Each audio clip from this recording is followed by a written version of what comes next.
Once again, this is Apostle Charlie Redish, and today I will be reading Ecclesiastes chapters 9 and 10 from the NLT version of the Bible.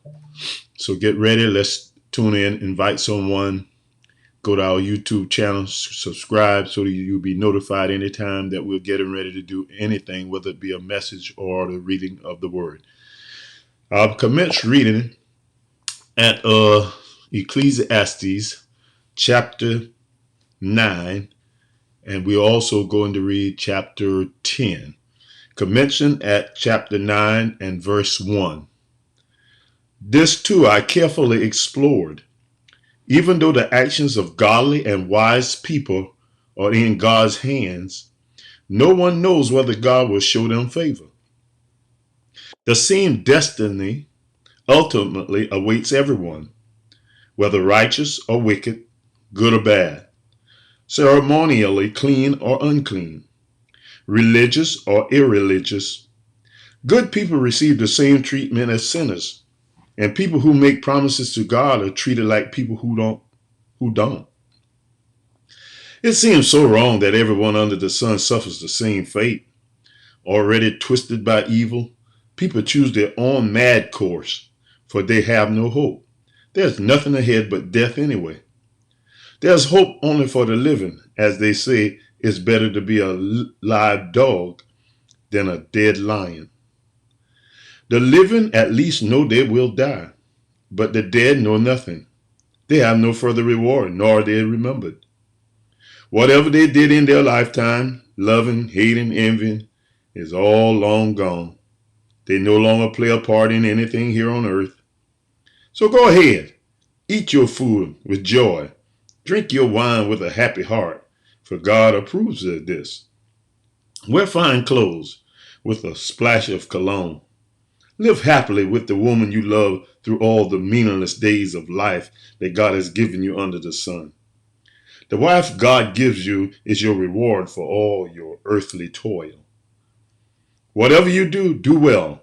For when you go to the grave, there will be no work or planning or knowledge or wisdom. I have observed something else under the sun.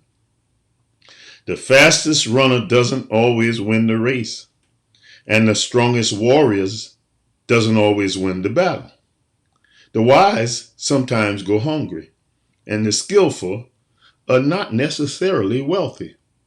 And those who are educated don't always lead successfully. It is all decided by chance, by being in the right place at the right time. People can never predict when hard times might come. Like fish in a net or birds in a trap, people are caught by sudden tragedy. Here's another bit of wisdom that has impressed me as I have watched the way our world works. There was a small town with only a few people, and a great king came with his army and besieged it. A poor wise man knew how to save the town, and so it was rescued. But afterward, no one thought to thank him. So even though wisdom is better than strength, those who are wise will be despised if they are poor. What they say will not be appreciated for long. Better to hear the quiet words of a wise person than the shouts of a foolish king. Better to have wisdom than weapons of war. But one sinner can destroy much that is good. As dead, chapter 10 and verse 1, as dead flies cause even a bottle, a perfume to stink, so a little foolishness spoils great wisdom and honor. A wise person chooses the right road. A fool takes the wrong one.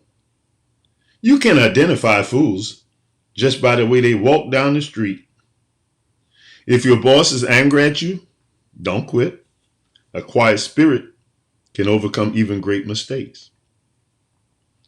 There's another evil I've seen under the sun. Kings and rulers make a grave mistake when they give great authority to foolish people and low positions to people of proven worth. I have even seen servants riding horseback like princes and princes walking like servants. When you dig a well, you might fall in. When you demolish an old wall, You could be bitten by a snake. When you work in a quarry, stones might fall and crush you. When you chop wood, there is danger with each stroke of your axe. Using a dull axe requires great strength. So sharpen the blade. That's the value of wisdom. It helps you succeed. If a snake bites before you charm it, what's the use of being a snake charmer? Wise words bring approval, but fools are destroyed by their own words. Fools base their thoughts on foolish assumptions, so their conclusions will be wicked madness. They chatter on and on. No one really knows what is going to happen. No one can predict the future. Fools are so exhausted by a little work that they can't even find their way home. What sorrow for the land ruled by a servant, the land whose leaders feast in the morning. Happy is the land whose king is a noble leader and whose leaders feast at the proper time to gain strength for their work, not to get drunk. Laziness leads to a sagging roof. Idleness leads to a leaky house. A party gives laughter, wine gives happiness, and money gives everything. Never make light of the king, even in your thoughts, and don't make fun of the powerful, even in your own bedroom. For a little bird might deliver your message and tell them what you said. Thus I've read Ecclesiastes chapters 9 and chapters 10. God bless you, and thank you for tuning in. And remember, you can go to YouTube and just subscribe, please, and hit the notification bell, and you'll be notified anytime that I'm on the air. So go there, subscribe, and hit the notification bell. And remember this, Jesus loves you, and I love you too. And don't call it the way you see it. Call it the way you want it to be. Until the next time, God bless you.